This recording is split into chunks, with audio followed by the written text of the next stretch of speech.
What's going on, guys? Happy Friday the 28th. January's almost fucking done. Told you this was going to go a lot faster than y'all thought, especially if you stay as busy as me. Well, there's not a lot of options but for it to go fast as fuck.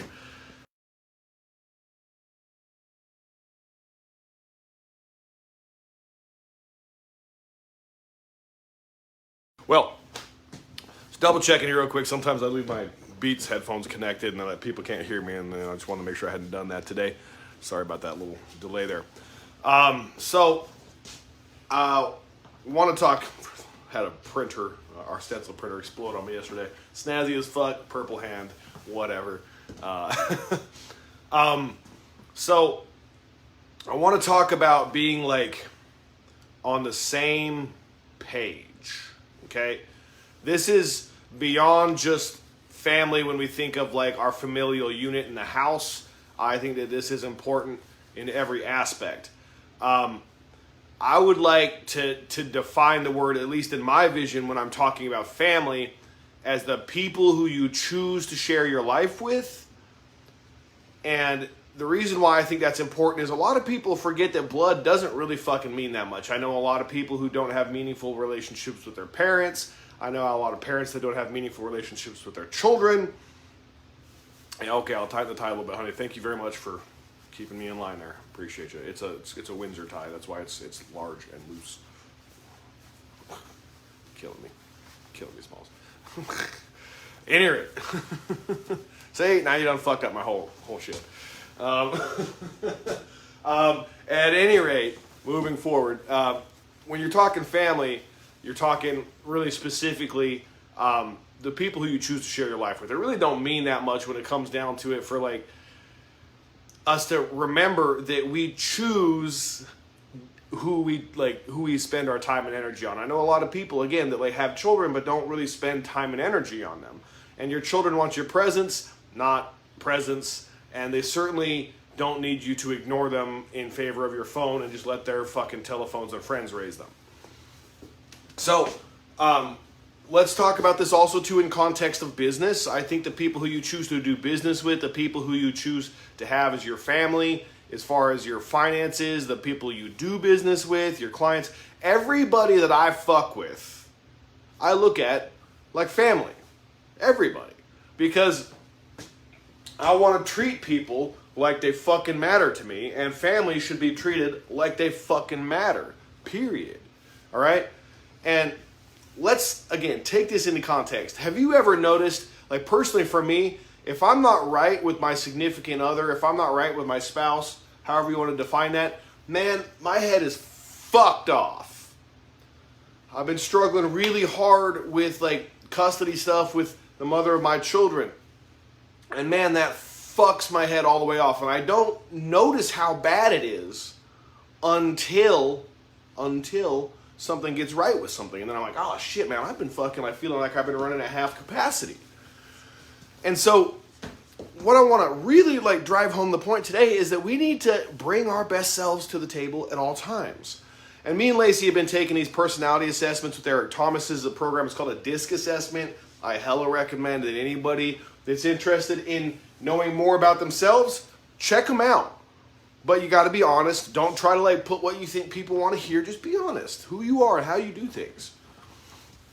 And like the coolest part about it is that like I'm getting little insights into like, okay, so that's interesting. You know, I noticed that like one of the insights was that like I don't like getting bogged down in details. I really don't give a fuck.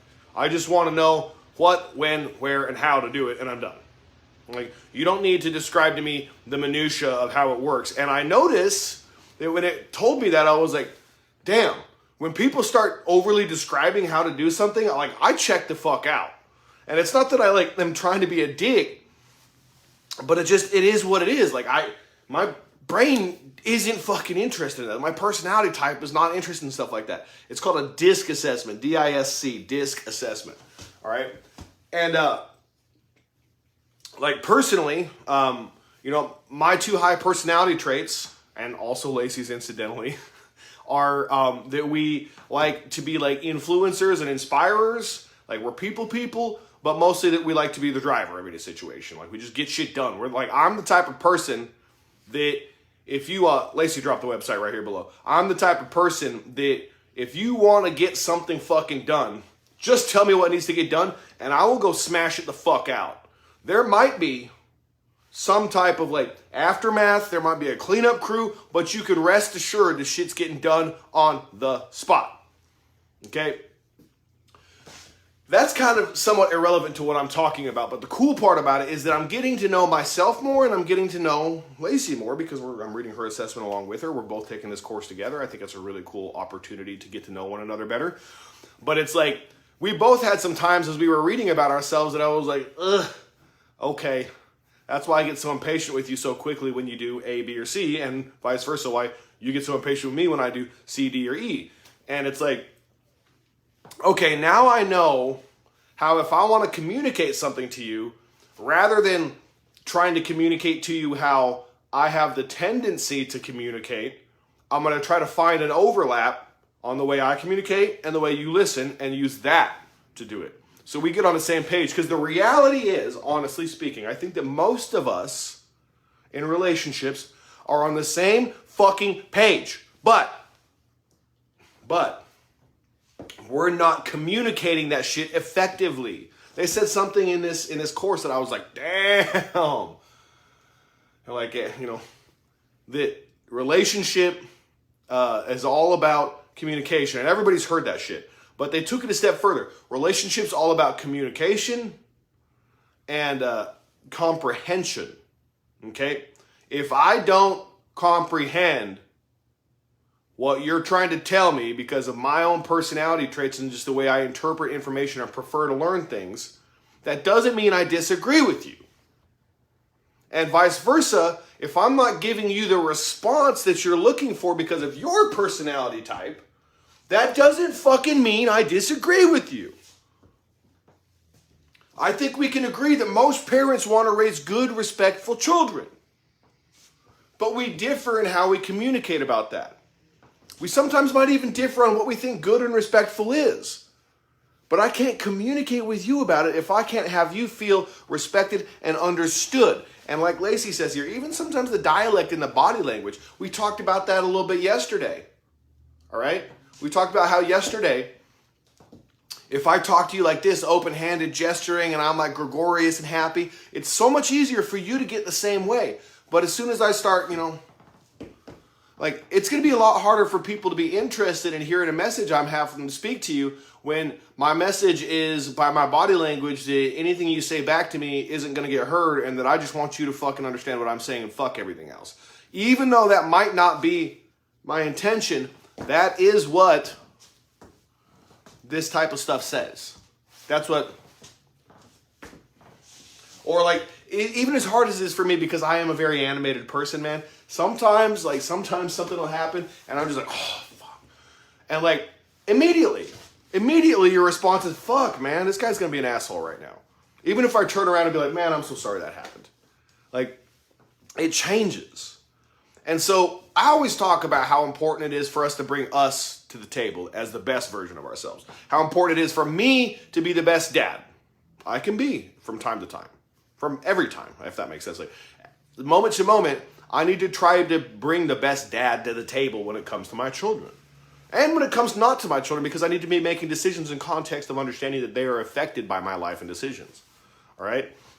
The same works for my spouse, the same works for my business, the same works for everything. So we could effectively say that when it comes fucking down to it, that for us to have a successful family, we have to be successful people. Let me say that again. And we're going to redefine success because I think a lot of people misunderstand that concept. All right? For us to be a successful family member, a successful business person, a successful friend, partner, a successful fucking athlete, anything, we have to be a successful version of us first. And the success, as defined in my favorite definition of it by Earl Nightingale, is that a person has a goal, a worthy goal in their mind, at least a worthy goal in their mind, and that they are consistently making action towards that goal. Just consistent action towards it. Not that they've achieved it, not that they're fucking super rich, not that they're this, that, or the other, just that they're making progress towards that goal.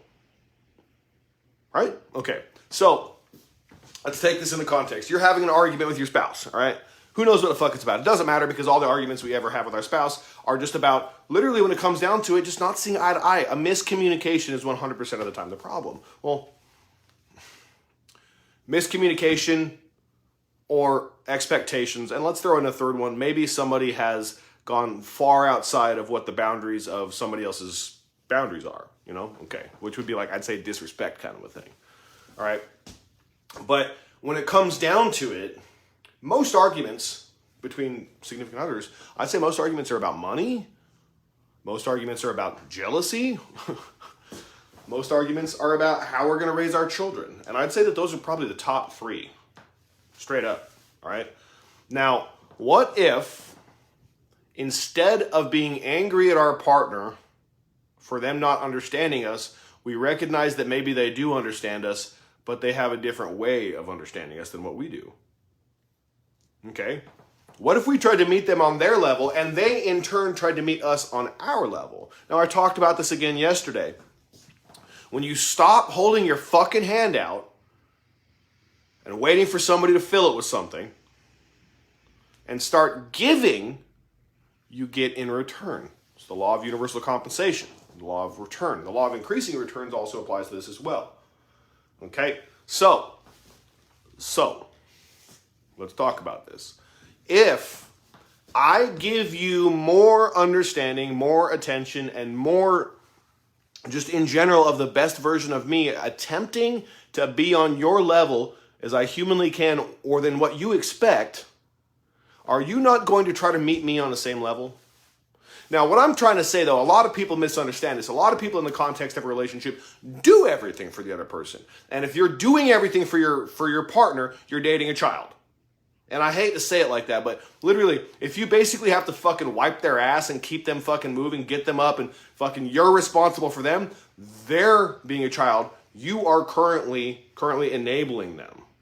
Okay? That's a whole other talk. But it can start with honest communication. This is too much for me to carry alone. And I need your help. And I love you and I know you're capable of it. So, I would like to communicate to you and with you about how we can change the dynamic of our relationship. As opposed to, you're so fucking lazy, I hate how you do this, this irritates me so fucking bad, blah, blah, blah, blah, blah. If you notice, that was me. But the other one was, I would like to connect with you. I would like to have a more meaningful relationship with you. With, not from. Give me. Even if you're entitled for somebody to be fucking taking care of themselves, which you should be, your communication about how you do it is going to make or break the situation. But again, as I've said before, people won't change until they're ready to. So that's, again, a whole other topic. But, like, it's important to keep in mind, all right? So in context of, like, businesses, family, and stuff like that, too, like, I have to take into account that each person has strengths and weaknesses.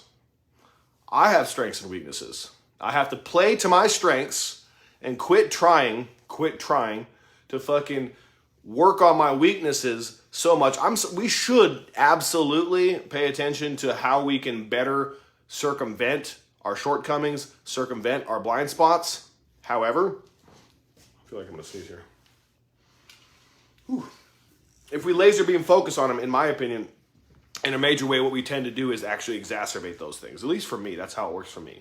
All right. But if I recognize that I have those shortcomings and instead of just spinning my gears in the mud, trying to fix something that's really heavily ingrained in me, I just don't give it energy and I put the gas down hard as fuck on something I'm really good at and then literally delegate to somebody else that's super good at that thing that I'm not good at and delegate to them, well, then I think I could also probably have them delegate some of the stuff to me. But basically what I'm saying is that it's an exchange of energy.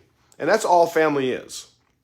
I mean, Literally, here's one of the things that people don't consider a lot. They're always, oh, my kids don't do anything. I can't motivate them, blah, blah, blah, blah, blah, blah, blah, blah, blah. That's a lot example. That's a major part of that is an example that they were given.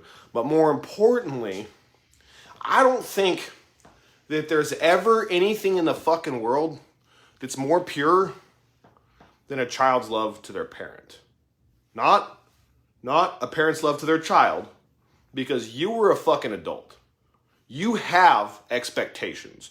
You have ideas. You're trying to mold them into something. They just fucking love you no matter what. They love you if you treat them like shit. They love you if you fucking don't.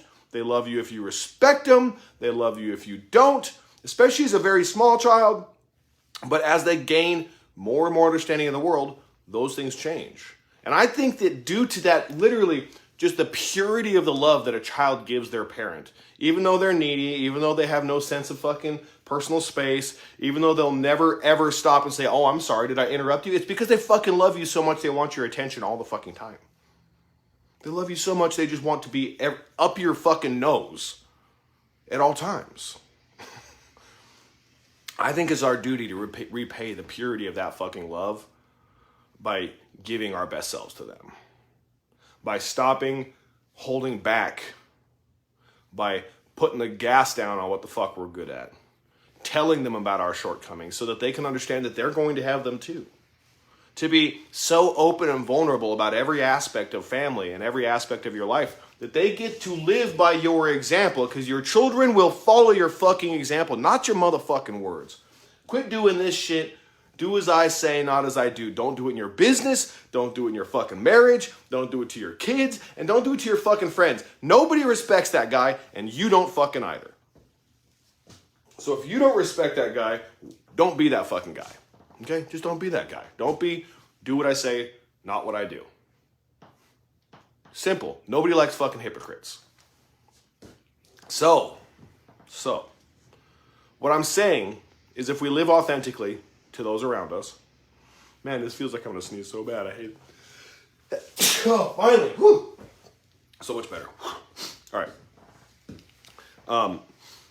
If we live our authentic selves, and we do it by bringing our best selves to the table at all times, if we do it by consistently trying to be good, trying to bring 120 to everything we do, then our children will follow suit.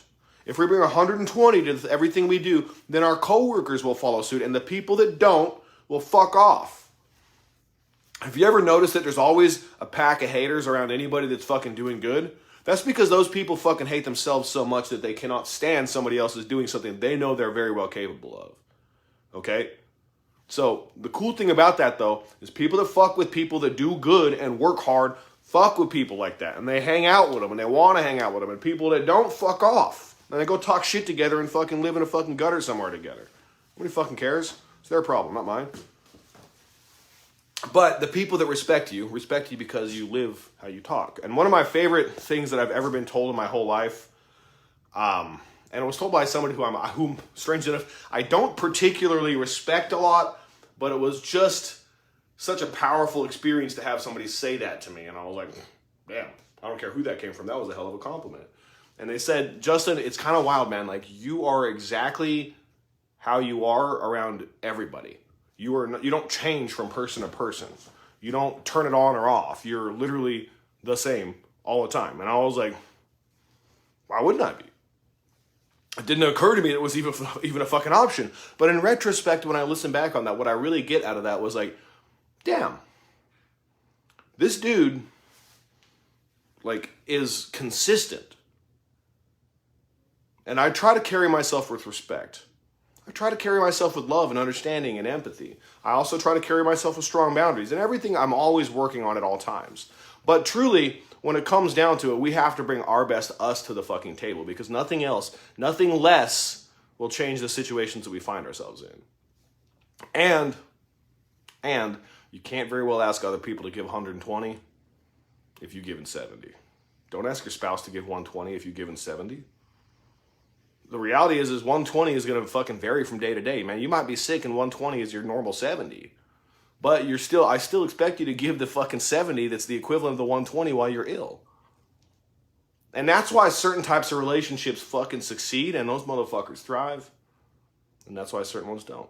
And that goes for physical that goes for like every type of relationship you can fucking say. Like, romantic, familially, friendship, business, all of those relationships. We bring the example to the table. Don't expect anything less than the example that you're giving. And if the example you're giving is shit, we know why the results are that way too. So today, let's take a minute. Let's really be honest. Do you take as much time as you need to and as much consideration as you need to in how you communicate to the people you communicate to? I bet you if you take the time to really look at who you are, you'll realize that there's a lot of shortcomings there. And that if you magnify the fucking positives and stop participating in the shortcomings, you probably get a lot better results. And one more time, if anybody's interested, I believe Lacey dropped it in the chat. Check out the DISC assessment, D-I-S-C. I almost spelled dick. The DISC assessment. It's a personality assessment test. It has to do with not just necessarily what you're good or bad at, but like what your preferences are in life, how you tend to deal with structure, how you tend to deal with unexpected problems, how you deal with people, how you deal with rules, all of those things. And it's super powerful because we spend less time on our shortcomings. So let's all check that shit out. I love you. I'll talk to you tomorrow.